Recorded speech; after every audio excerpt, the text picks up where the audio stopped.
RPM, Radio Philippines Network Incorporated, DXKO. 13 sa Zinday Utso sa dial sa inyong radyo. RPM DXKO, ang Radyo Ronda dili sa Dakbayan sa Cagayan de Oro. Sibiyahan na may galaon sa katawhan, andam mo serbisyo sa tanan. Ang RPM DXKO Radyo Ronda sakop sa KBP, kapisanan ng mga broadcaster ng Pilipinas.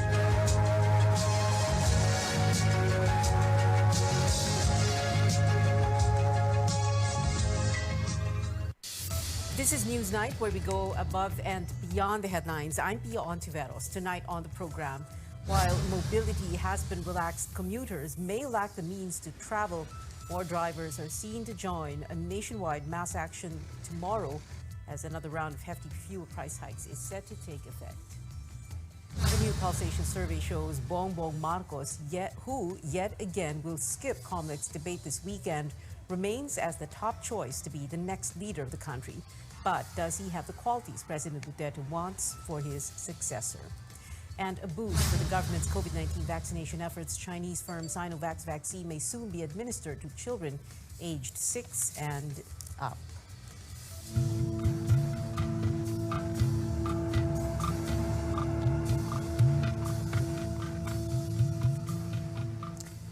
A double whammy for Filipinos tomorrow. Transport groups will halt trips across the country as another painful round of fuel price hikes take effect. Beginning midnight, some oil companies will add 13 pesos to every liter of diesel and 7 pesos for gasoline. Motorists will also pay almost 11 pesos more for every liter of kerosene. This is already the 11th week of price hikes this year. The group, Lawyers for Commuters Safety and Protection, says it is planning to hold mass actions across the country tomorrow as new pump prices take effect. It says drivers who are part of the National Public Transport Coalition prefer to hold off trips for now than carry the burden of expensive fuel. The coalition is made up of over 30 associations. Hindi lang po mga jeep, taxi, bus, but also includes trucks, delivery trikes, yung mga nagde-deliver po na nakamotorsiklo, yung mga motorcycle taxi, kasama po dyan. So, it's not going to be only yung usual na mga passenger-based public transport, pero yung pong mga economic-based tulad ng mga trucks, delivery motorcycles ay sasama po sa tigil pasada.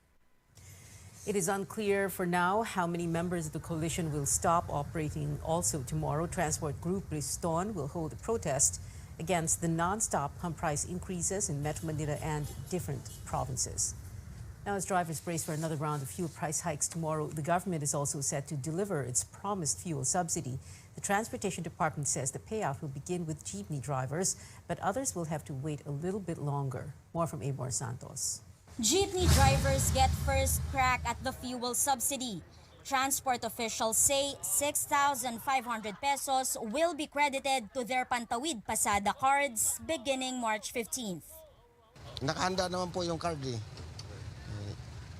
Hindi ko po alam kung may laman. Malaki tulong na sana kung paabot pa karating sa amin. Hindi pa naabot ang operator eh. Pagsamantala ng 6.5 na yan, ay paano naman susunod na araw? Tataas at tataas yan. Parang baliwala rin yan. Pupuno lang yung tangke pero hindi nyo makukontrol yung pagtaas. While the payout is sure for drivers of four-wheeled vehicles, it's still unclear how much tricycle drivers and delivery riders will get. Within this week and next week, kasama na po yung card production and card distribution. Kasama na po yung downloading of funds. Tricycles is easy. We've done that in the past. Official data shows of more than 377,000 beneficiaries, less than a third or 113,000 are drivers of tricycles and delivery services. But there are millions of tricycle drivers nationwide. Officials say they will work with local government units on cash aid for tricycle drivers. Dapat sir makakuha kami kasi para-parehas naman kami nagagamit ng gasolina eh. Napakahirap po talaga. Kung mayroon man, napakalaking tulong po sa amin yun. If world oil prices hit $140 per barrel due to the Ukraine-Russia conflict, energy officials say gasoline could sell for 87 pesos per liter and over 81 pesos for diesel.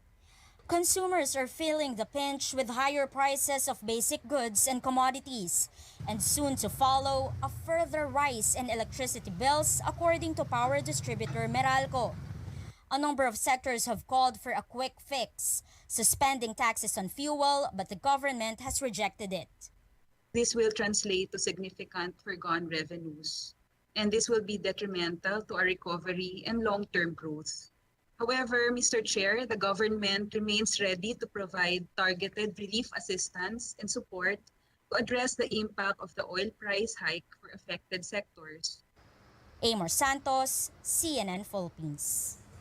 The Energy Department, meanwhile, says it is planning to hit the brakes on fuel excise taxes, even as economic managers earlier rejected the idea. Energy Chief Alfonso Cusi says President Duterte is also calling for a special meeting tomorrow to address the spiraling fuel costs. We're discussing that, no?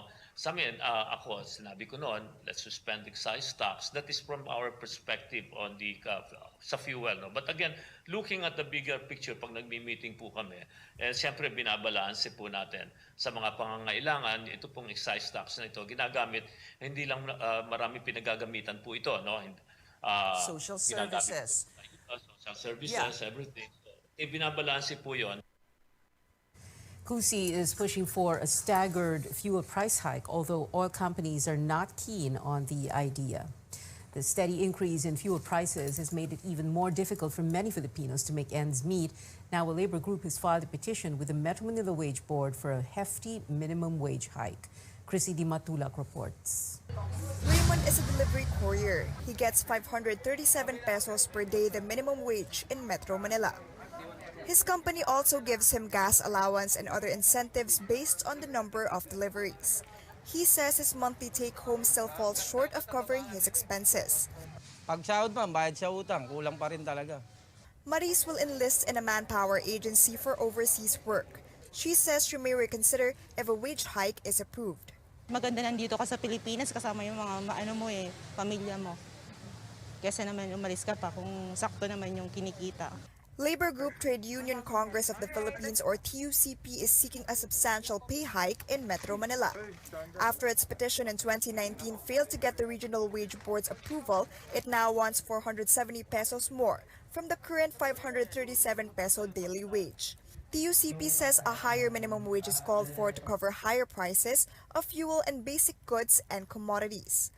For us, we give what should be given to the workers. The Metro Manila Wage Board last raised the base pay in 2018 worth 25 pesos.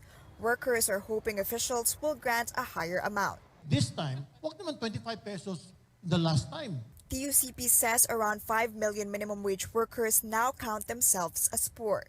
But this early, employers say small companies may have difficulty paying more to their workers since they are still recovering from the pandemic. Walang remedyo pa, especially para doon sa micro kung hindi tumulong ang gobyerno. Directly doon sa mga empleyado or doon sa mga kumpanya. Otherwise, hindi kaya talagang bayaran ng mga micro-enterprises yung increased minimum wage.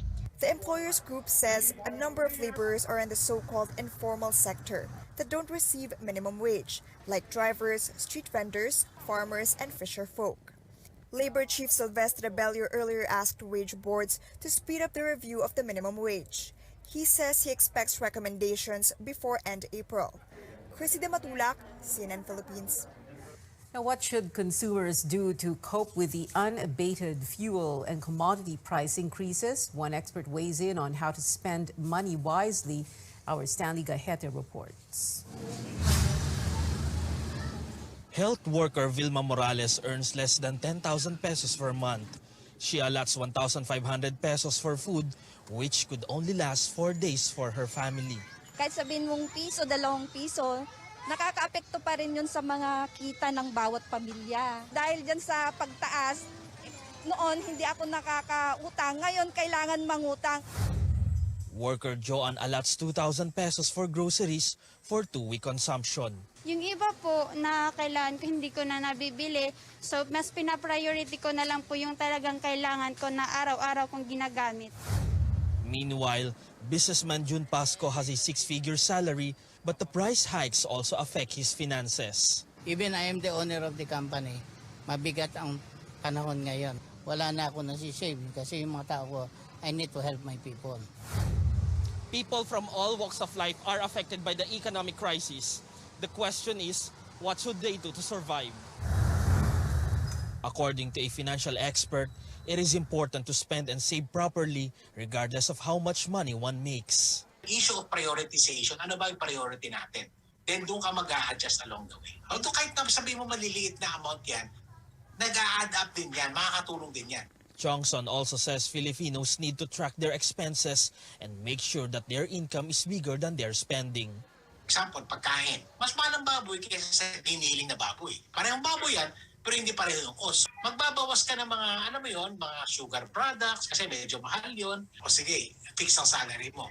Pero ano pa yung mga pwede mong idagdag? Gumawa ka ng side hustle or sa salita na iba, rumakit ka ng konti. Johnson adds Filipinos also need to improve their financial literacy to break the cycle of poverty and to survive economic downturn. Wala tayong magagawa sa ekonomiya, no? Pero may magagawa tayo sa ating pangsariling ekonomiya. Wake up call sa atin to para maalala natin na sa susunod na magkaroon ng crisis, mas ready tayo. Stanley Gahete, CNN Philippines. We're still monitoring the war in Eastern Europe. Diplomatic talks are set to take place yet again between Ukrainian and Russian officials today. Ukraine believes it will get concrete results this time around. It says Russia has become, quote, much more sensitive to the Ukrainian position. Russian troops, however, are doing the opposite on the ground. 35 people were killed while 130 were injured after they fired missiles near the city of Lviv on Sunday. Russia also asked China for military aid, which U.S. officials say was concerning. With Russia expanding its offensive, the Foreign Affairs Department appeals to the remaining Filipinos in Ukraine to go home. Over 200 Filipinos have returned to the country, while around 70 are awaiting repatriation. The Foreign Affairs Department has summoned Chinese Ambassador Wang Xilian over the Chinese Navy's illegal incursion in the Sulu Sea. The agency says a Chinese Navy vessel entered Philippine waters without permission from January 29 to February 1st. The vessel reached Palawan's Cuyo group of islands and Apo Island in Mindoro, claiming it was exercising innocent passage. But the DFA says it violated the country's sovereignty as it continued its activities in Philippine waters despite being directed to leave. The Chinese Embassy in Manila says it will issue a proper response on the matter. Coming up less than 2 months before the Filipino votes, presidential candidate Bongbong Marcos and his running mate Sara Duterte are still the frontrunners in the recent Pulse Asia survey. And good news, James Lee fans. The actor-singer reveals he won't be staying in the United States for good. More when we return.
Welcome back. Presidential candidate Bongbong Marcos and his running mate Sara Duterte are still leading in the latest pulsation survey 56 days before the Filipino votes. Marcos got 60% voter preference in the survey conducted from February 18 to 23. He has a wide lead over Vice President Leni Robredo, who got 15%. Unlike the January survey, Manila Mayor Isko Moreno and Senator Manny Pacquiao are no longer tied with 10% and 8% respectively. Senator Ping Lacson rounded up the top five with 2%. The Marcos campaign says negative campaigning against their candidate was not able to erode the trust of the Filipino people, while the Robredo camp notes the latest pulsation survey was held before her record-breaking rallies all over the country in recent weeks. The chairman of Moreno's political party, Acción Democrático, claims the latest pulsation survey does not match the Manila Bulletin study that shows Marcos is losing support while Moreno is consistently gaining ground. Pacquiao dismisses the results of the latest survey as mind conditioning. He's confident he will get the votes of the D and E classes, even if the survey showed Marcos is the top choice of voters from these population groups. No survey respondent from the National Capital Region chose Pacquiao as their preferred president. Zero, grabe. Sino kaya maniwala na? Dapat tinanong nila yung baka yung mga mayayaman lang tinanong nila. Hindi nila tinanong yung mga mahihirap na tao. Kahit siruhin pa nila ako Luzon, Visayas, in Mindanao. Hindi pa rin ako matitinag. Yan? Mind conditioning sa taong bayan. Among the vice presidential hopefuls, Davao City Mayor Sara Duterte is in the lead with 53%, higher than the 50% she got last January. Senate President Tito Soto suffered a 5% drop to 24% in the latest survey. Senator Kiko Pangilinan got 11%, Dr. Willie Ong 6%, ang Buhay Party List Representative Lito Atienza 1%. The survey was conducted through face-to-face interviews with 2,400 registered voters. It has a 2% error margin. President Duterte floats three specific traits he wants to see in his successor, although he refuses to endorse any candidate. An official of his party, PDP Laban, believes no other hopeful fits the bill aside from Vice President Leni Robredo. Trisha Terada tells us why in this report. President Rodrigo Duterte says Filipinos must choose a chief executive who is compassionate, decisive, and a good judge of character. He would also prefer a lawyer to lead the country. Among the 10 presidential candidates, only Vice President Leni Robredo and Jose Montemayor Jr. are lawyers. For PDP Laban executive and Eastern Samar Governor Ben Evardone, it was, quote, a virtual endorsement of Robredo. Based on the qualifications set by President Duterte, Evardone announced support for Robredo on Monday. In a statement, Evardone said he welcomes and supports the high bar set by the president for his successor. He added there is only one decisive and compassionate lawyer among the candidates, and that is Robredo. But the PDP Laban faction led by Energy Secretary Alfonso Cusi tells CNN Philippines The Source the party is not endorsing any presidential candidate, at least for now. He says the president is not talking about a candidate in particular. He's talking about certain qualities of the president. I mean, certain qualities of a would-be president. No? Mas abogado, compassionate, no po, naging mayor, yun ang mga sinasabi niya. But I think that qualities hindi naman makita sa isang tao. Sino ba yung lawyer na naging mayor, compassionate, putting it all together. No individual would have that kind of qualification by himself. I think he was not referring to anybody, parang wish list na yun. Amid speculations that the president is virtually endorsing Robredo, political analyst Mon Casipe says anything is possible at this point, but he thinks Mr. Duterte is still not endorsing anyone for now. Yung sinabi niya, hindi naman out of this world eh. Yung pagiging abogado at saka yung mga iba pang mga qualifications na sinabi niya, sa tingin ko mas galing sa karanasan niya mismo bilang presidente. Saka appreciation niya siguro kung ano na yung kalagayan ng bansa ngayon. Casipa says the president's endorsement will be a huge boost to any candidate, considering his high ratings at the twilight of his term. But Casipa doubts it would be a deciding factor since voters choose bets who pass public scrutiny. For now, President Duterte has not endorsed any candidate. He previously said he would only endorse one if he sees a pressing need. Trisha Trada, CNN Philippines. Vice President Leni Robredo also gets the endorsement of Bulacan Governor Daniel Fernando. Now, this comes 2 days after the team of Bongbong Marcos belied the Robredo campaign statement she has secured Fernando's support.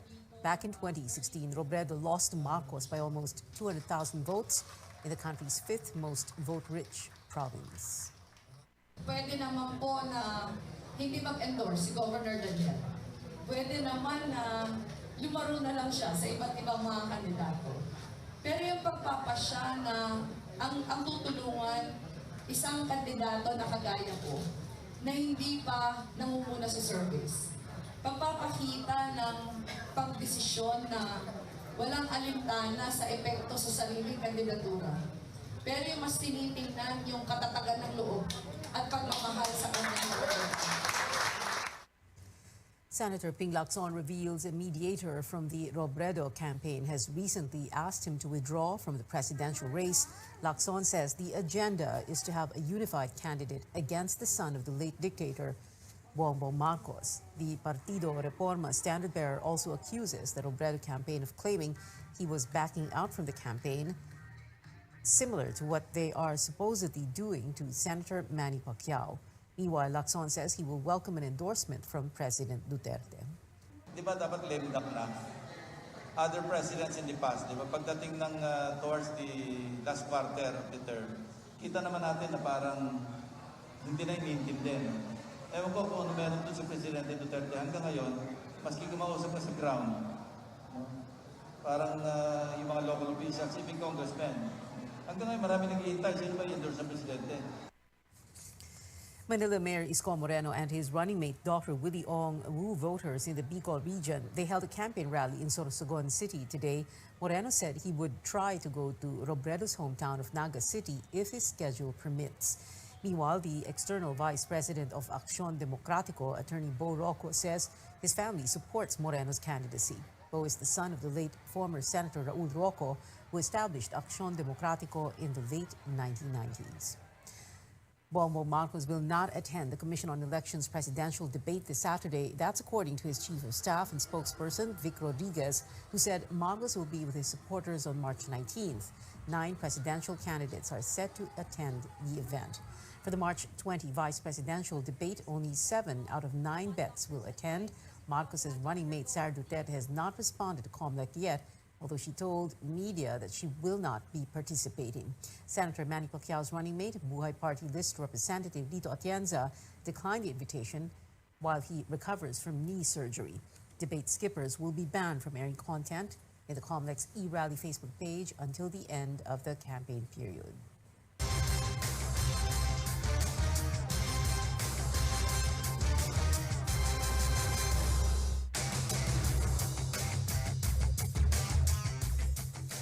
The second COVID-19 vaccine for children in the country, the Food and Drug Administration has approved Sinovac for emergency use on minors 6 to 17 years old. The Health Department says it will meet with experts for the pediatric vaccination guidelines. It adds the government has Sinovac doses in stock since the dosage for children and adults are the same. Infectious disease specialist Dr. Ron Jean Solante says the Chinese-made vaccine is 74% effective against infection, 90% against hospitalization, and 100% against ICU admission and death. Solante is part of the vaccine experts panel that reviewed Sinovac's data. The adverse reaction most common is pain at injection site and tenderness, but majority are grade 1 only.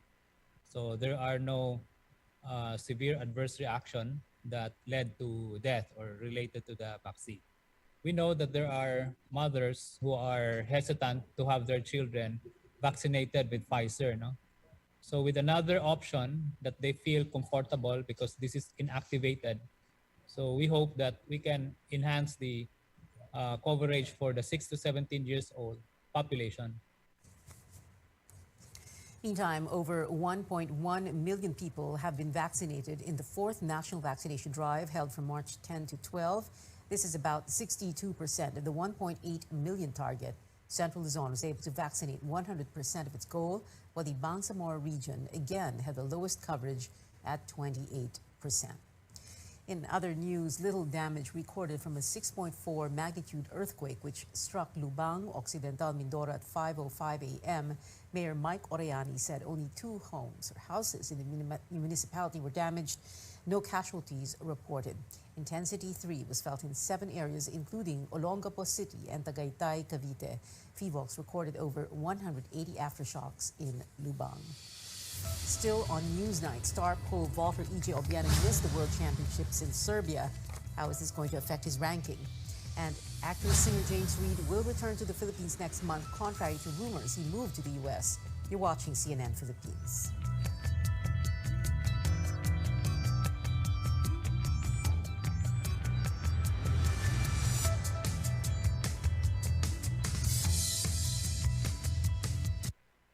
Pwedeng i-repair at i-protect ang sensitive teeth.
You're watching Newsnight on CNN Philippines. E.J. Obiena, the world's number 5 in men's pole vault rankings, is disappointed with points lost from missing the World Indoor Championships in Serbia. Obiena told CNN Philippines he could have gotten an extra 100 to 200 points from the event. Patafa did not endorse the Olympian in major tournaments this year because of a financial spat. In response, Puwersa ng Bayaning Atleta Party List Representative Jericho Nograles says the Sports Commission should defund the association. And Lebron James claims a milestone that is a first in the NBA. The Lakers star surpassed 10,000 points, 10,000 rebounds, and 10,000 assists. LeBron already scored over 30,000 points, but he entered the 10K club after making his 10,000th career assist in Sunday night's Phoenix Suns game. On to another sports legend. Tom Brady reveals he's heading back to the field just over a month since announcing his retirement. The NFL quarterback said on social media that he will come back for his 23rd season because he still has unfinished business. Another homecoming to look forward to, this time for James Reid. The actor-singer clarifying he did not move to the U.S. for good despite rumors and will be back by April. James says he only flew to Los Angeles, California for music collaborations. I came out here to work on music, meet a lot of people, try and see what doors I can open, make a name for myself out here and make Filipinos proud. For this year, focusing on music, and I'm also excited to get back home. I'll be signing 4 artists to Careless Music, my music label, and we'll be releasing a lot of music. Last Friday, the artist released a remix of his 2021 track Hello, featuring JB of K-pop group GOT7 and Taiwanese American rapper OZ. And that is it for now. Join me again on news.ph at 7 p.m. I'm Pia Ontiveros for Newsnight, where we go above and beyond the headlines.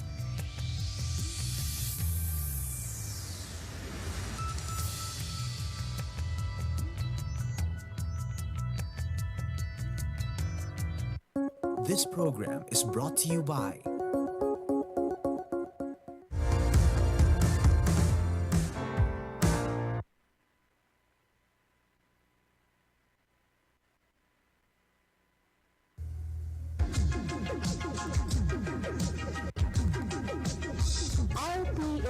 Radio Philippines Network Incorporated, DXKO. 13 sa Zinday Utso sa dial sa inyong radyo. RPM DXKO, ang Radyo Ronda dili sa Dakbayan sa Cagayan de Oro. Sibiyahan na may galaon sa katawhan, andam mo serbisyo sa tanan. Ang RPM DXKO Radyo Ronda sakop sa KBP, kapisanan ng mga broadcaster ng Pilipinas.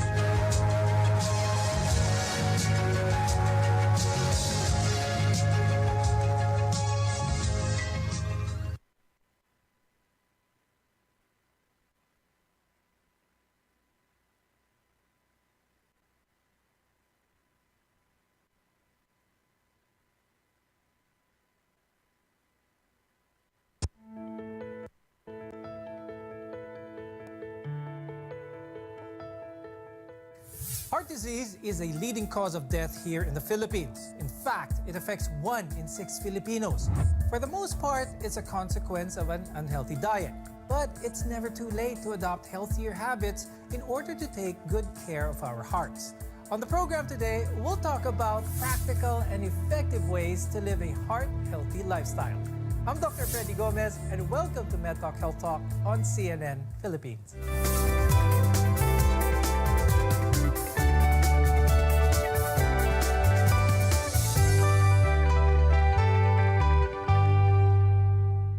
At the very core of our overall health is our heart. Our guests are here today to give us tips on how to keep it healthy. With us is Dr. Gilbert Villela.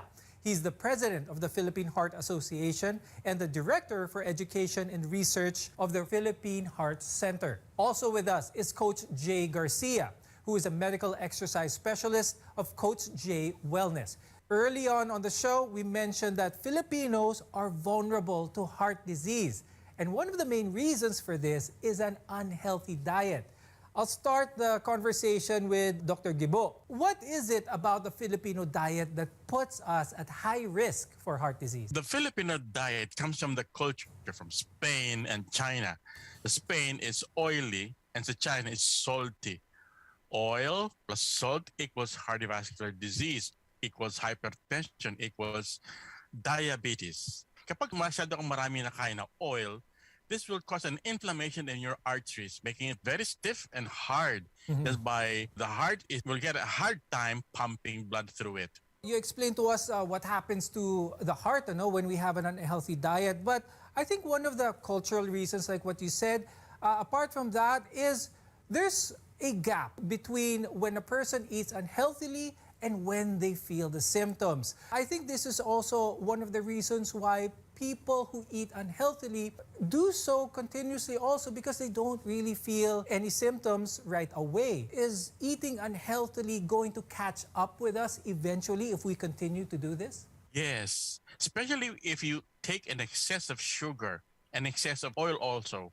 Because these things, these foodstuffs, will stimulate a lot of insulin production from our body. Kasi di ba ang insulin ang nag-metabolize ng sugar mo at saka ng oils mo. And then, mag-overwork ang liver mo and then it will secrete a lot of fats. And these fats will cause fatty liver and fatty liver is the gateway to diabetes and metabolic syndrome. Now, yung excess oils and sugars will harden your arteries. Remember na yung arteries mo, dito pinapump ng puso mo yung blood para mag-circulate. Ang tigas-tigas yan. So yung heart mo, hirap na hirap siya mag-pump.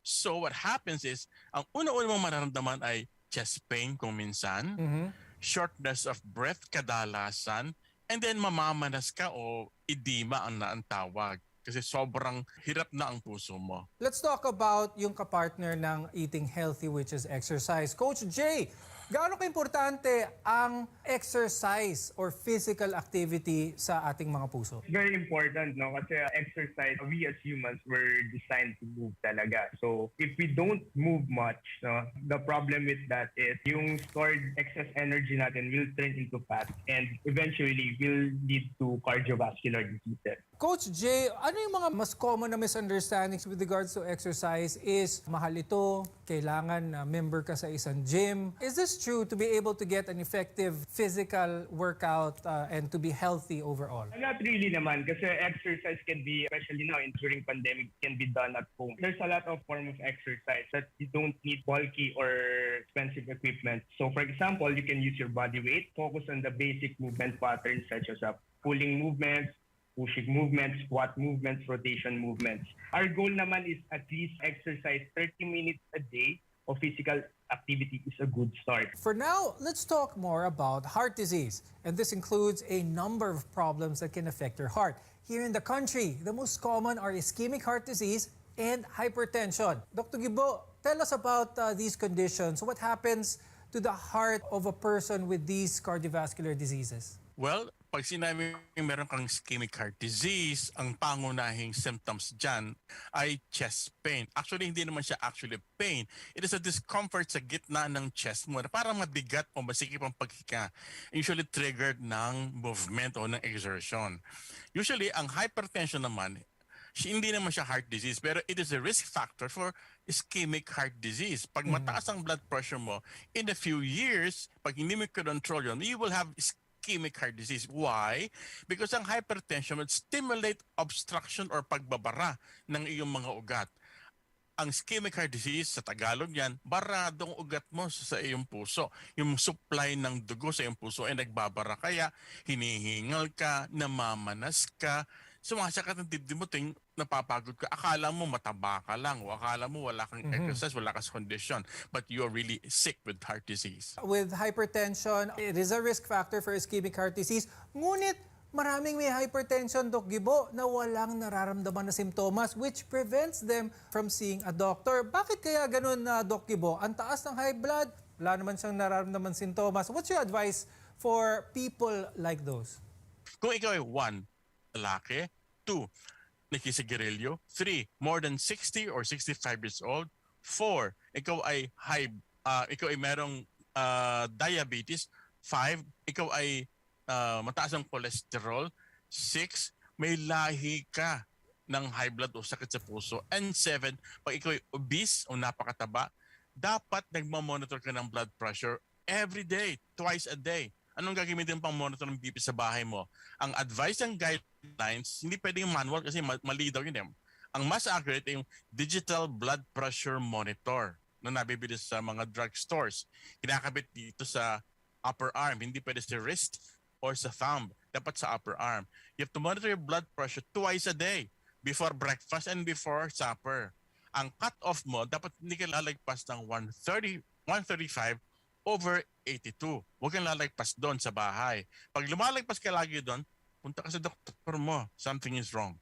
Now, the two main risk factors for heart attacks are cholesterol as well as mataas na blood pressure. When we return, we'll talk about what to avoid to keep them in check. You're watching MedTalk Health Talk, your partner in healthcare.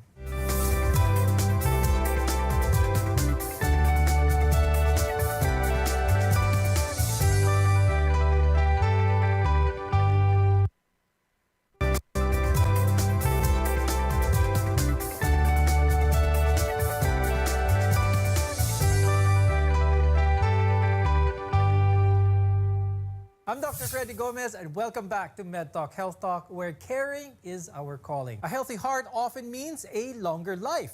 And among the factors that can contribute to heart disease are cholesterol as well as blood pressure, high blood pressure for that matter. And embracing a healthy lifestyle can help manage the two, and in turn, keep your heart strong. Can we lose extra weight and be healthy purely from healthy eating alone? Walang weights, walang cardio. It can be done, but in the long run, it has to be a combination of both. Kasi what tends, your body kasi settles for, it looks always for equilibrium. So for example, you tend to eat less, diba? Kasi you want to lose weight. Yeah, you lose weight at some point, but eventually your body will treat it as like you're in a starvation mode. Or for example, si Coach Jay kumakain ngayon ng konti. So what I need to do is slower ko yung metabolism ko. And by that means, babagal na yung weight loss mo and eventually magpa-plateau ka. Pero Coach Jay, pagdating sa exercise, we all have the idea, pagdating natin ng exercise, gym, strict program, maraming pawis, lots of perspiration. But just being more active, increasing physical movement like taking the stairs on the way down after work, some studies say is enough to create a change in one's overall health. Totoo ba to, Coach Jay? Can we see significant results in our health with small changes in how active we are? Yes, it's true. Kasi the main goal is here is to create a long-term habit or long-term goal. So some of us kasi we tend to start an exercise program, then we commit it for it like ng mga 1 week or 2 weeks lang. So kasi nga, we tend to do it too soon, too intense, kung ano yung nakikita natin sa mga workout videos, sa mga friends natin. So basically, what we need to do is to build a habit. What are some of the diagnostic tests available here in the Philippines that a cardiologist would request for those who are feeling symptoms of heart disease? And ano naman yung mga practical tests done for those who are not feeling any significant symptoms but would like a general idea of their overall heart health? You better check your blood chemistry, including blood sugar, lipid profile, and then you could test. Also, yung liver function test mo. Now, pag ikaw yung nag-chest pain na, you must go to a cardiologist or to a doctor to have your ECG taken. Probably you will also need some x-ray to rule out any pulmonary disease causing the chest pain. And then you will have to have an echocardiogram para mas malalim ang tingin ng doktor mo para makita talaga anatomically anong nangyayari sa loob ng puso mo. And then if the physician sees na ikaw mukhang ischemic heart disease talaga, baka mag-request siya ng treadmill stress test. Now let's shift the conversation a little bit back to the diet, specifically fats, cholesterol.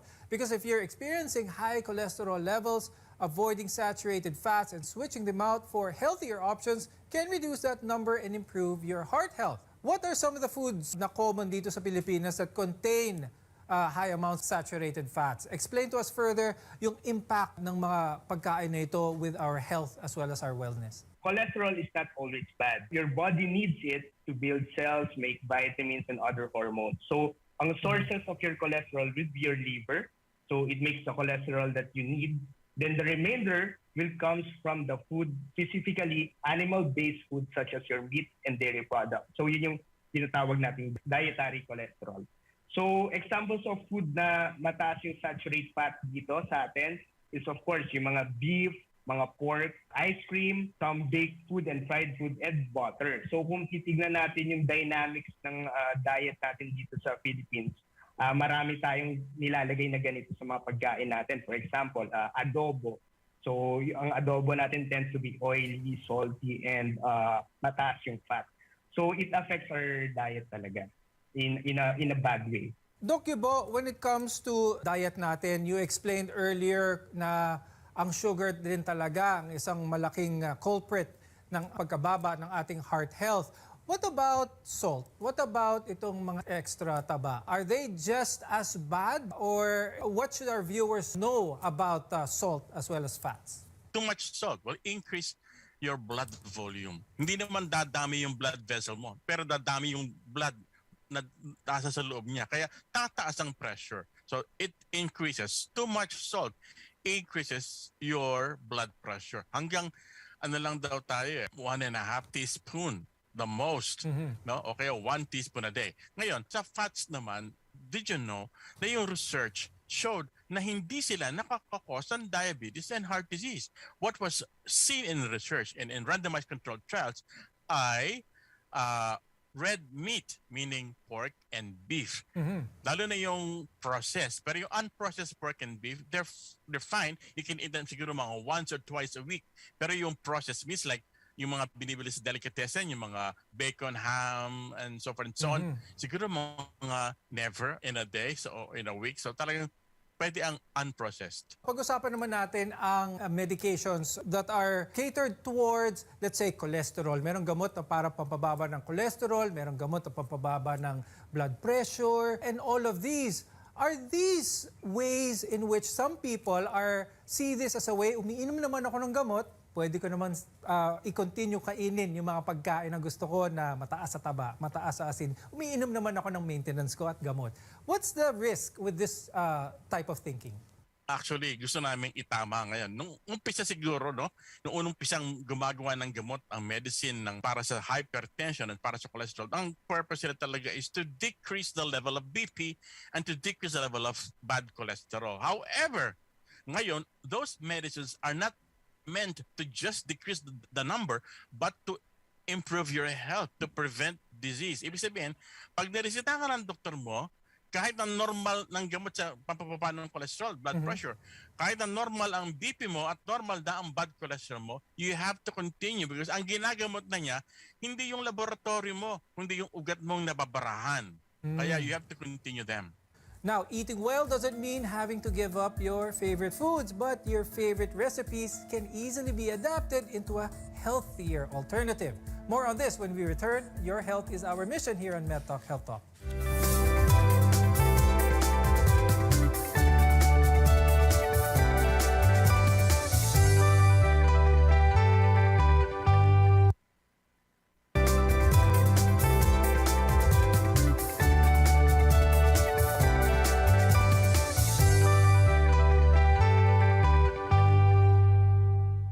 I'm Dr. Freddy Gomez, and this is MedTalk Health Talk, your partner in healthcare.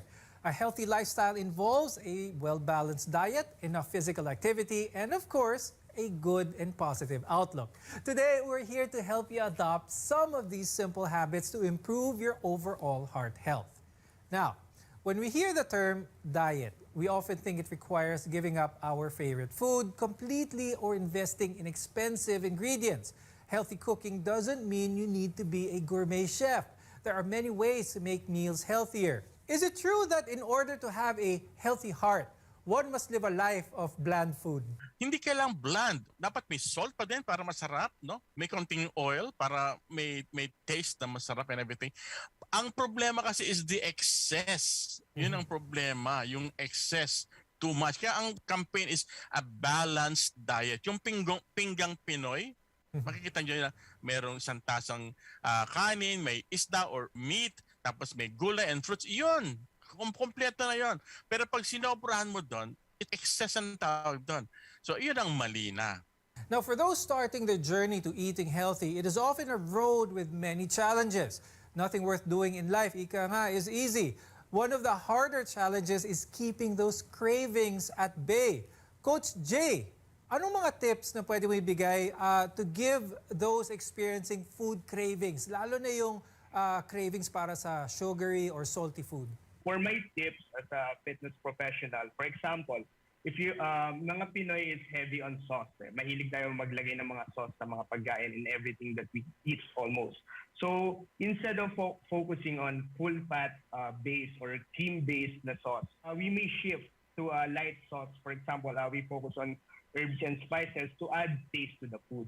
And another tips that I can give you is go for soups. Kasi ang mga soup, it can fill you with fewer calories. Instead of focusing on cream-based na soups, focus on broth-based. So you can mix it up with vegetables such as lentils or beans to add fiber on your diet. Probably the important part of the entire episode, and that is talking about prevention. Dr. Gibo, there are also other ways to prevent heart disease. Let's talk about this for our viewers. Number one, do not eat too much. No? Paano ma-suppress yung appetite mo? By exercising. Did you know na those people who are exercising, mas less ang kanilang food intake? And then substitute nyo yung mga white rice and white bread with brown rice or brown bread. No? Kasi yung isang cup ng white rice niya is 200 plus calories na yan. Mantalang 1/3 lang ang calories na laman ng brown rice. And then yung mas tama si Jay, mas lentils ka, mas ako yung cauliflower rice, it's very good. And then kung mag-uulam ka, white meat ang pipilian mo. Monday to Friday white meat, meaning fish and chicken. And then siguro sa weekend pwede kang mag-red meat, isang meal na pork o isang meal na beef, to prevent excess. Excess naman ang bawal. Now remember, adopting these habits require the right mindset and a long-term commitment, but it will be worth it. Thank you to our cardiologist, Dr. Gilbert Villela, and medical exercise specialist, Coach Jay Garcia, for being with us today and for sharing your expertise. I'm Dr. Freddy Gomez, and thank you for watching MedTalk Health Talk on CNN Philippines. We'll see you again next time.